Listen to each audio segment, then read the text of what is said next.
about trying to explain existence. It's just that religion gets the wrong answer. But is Dawkins correct?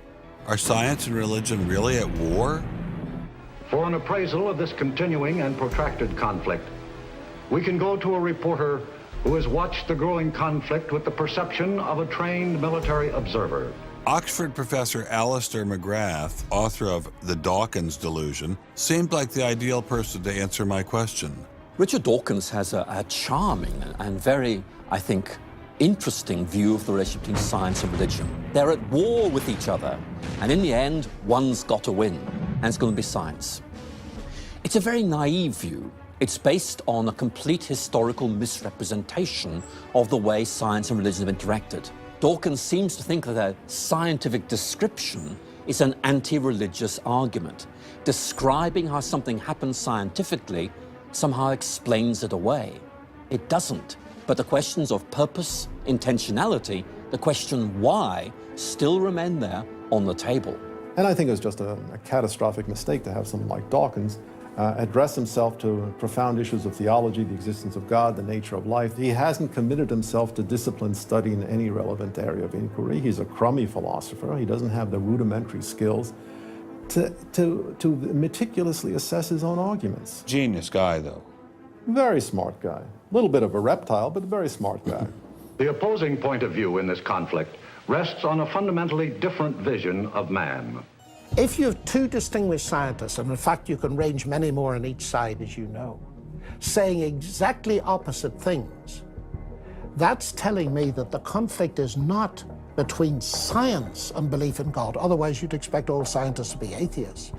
But it's a worldview conflict. It's between scientists who have different worldviews. You've got two competing explanations of the evidence. One says design, one says undirected processes. Both of them have larger philosophical or religious or anti-religious implications.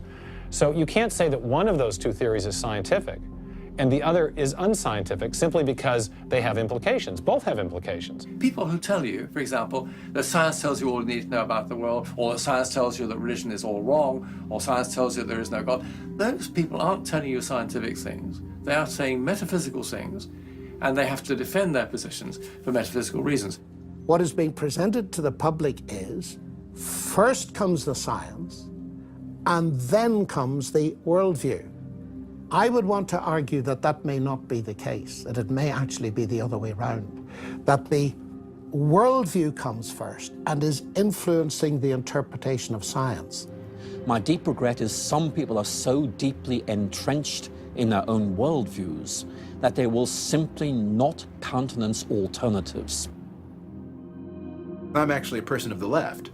And not even a particularly religious person. I think of myself as a kind of humanist.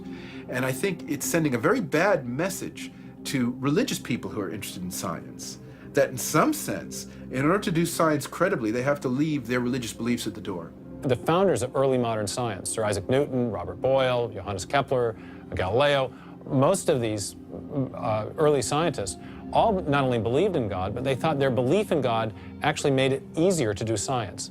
You can be religiously motivated and you can do good science. And they have more often gone together than not gone together. Admitting our biases is the best way towards rational discussion, which I would welcome. Rational debate is a nice thought, but it's nearly impossible in the current climate. I'd seen the chilling effect that this unquestioning devotion to Darwinism has had on science, but were there other consequences? No gods, no life after death, no ultimate foundation for ethics, no ultimate meaning in life, and no human free will are all deeply connected to an evolutionary perspective. You're here today and you're gone tomorrow, and that's all there is to it.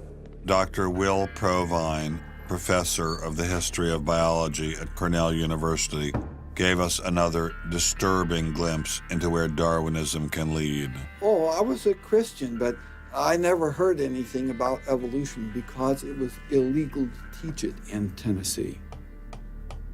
Dr. Provine's first biology professor changed all that. He started talking about evolution as if it had no design in it whatsoever. And I came up to him and I said, "You've left out the most important part.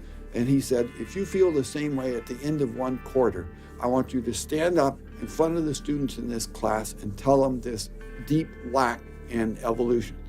And I read that book so carefully, and I could find no sign of there being any design whatsoever in evolution. And I immediately began to doubt the existence of a deity.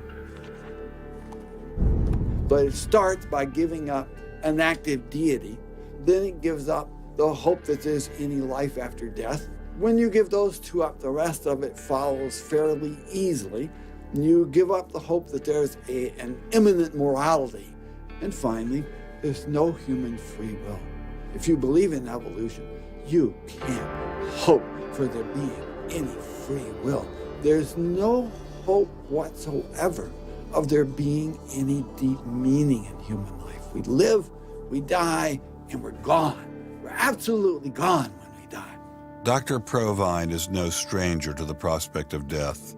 Nearly a decade ago, he was diagnosed with a large brain tumor. Let's suppose my tumor comes back, as it almost certainly will.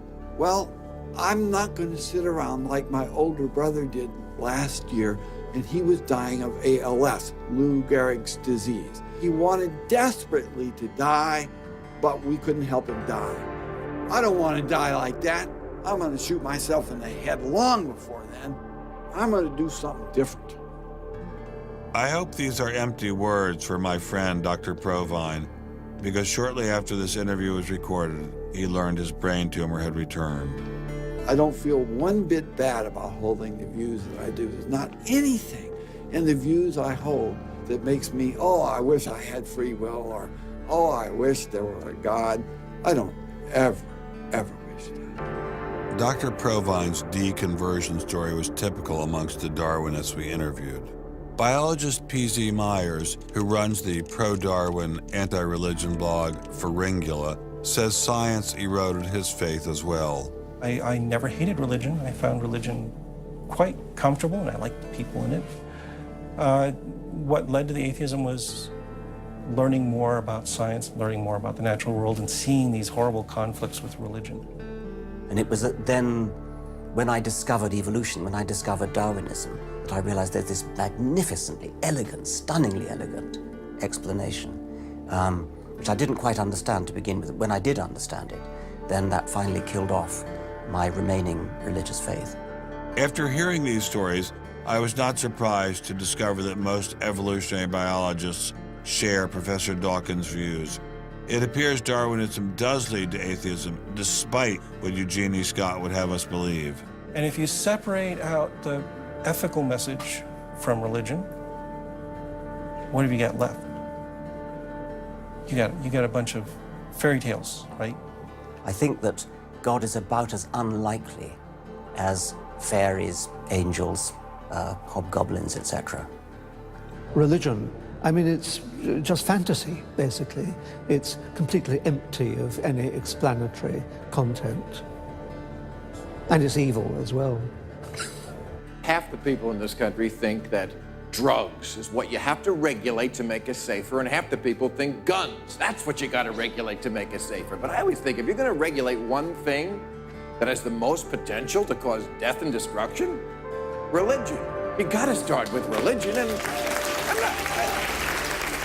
Religion is an idea that gives some people comfort, and we don't want to take it away from them. It's like knitting. People like to knit.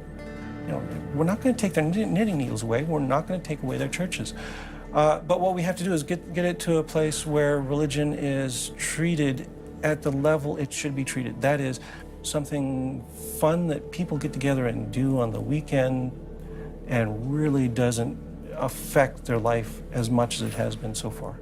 So, what would the world look like if Dr. Myers got his wish? Greater science literacy, which is going to lead to the erosion of religion. And then we'll get this nice positive feedback mechanism going, where as religion slowly fades away, we get more and more science to replace it.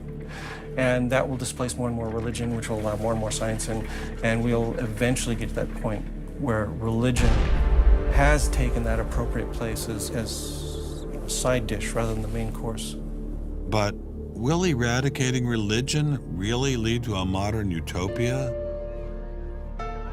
Hmm.